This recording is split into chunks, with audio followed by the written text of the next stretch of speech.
Hi everyone and welcome to Quick Solution. In this video I'm going to show you how to add multiple accounts on TikTok. So in order to do that, let's go forward to our TikTok profile right here, and then I'm going to tap the icon with the three lines and then go to settings and privacy.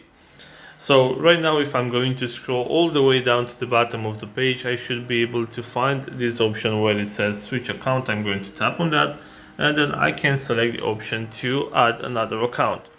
So right now I have the option to either sign up for TikTok or log into another account if I'm already having a new account. In my case, I don't have a second account, so what I'm going to do is just continue with Google, let's say.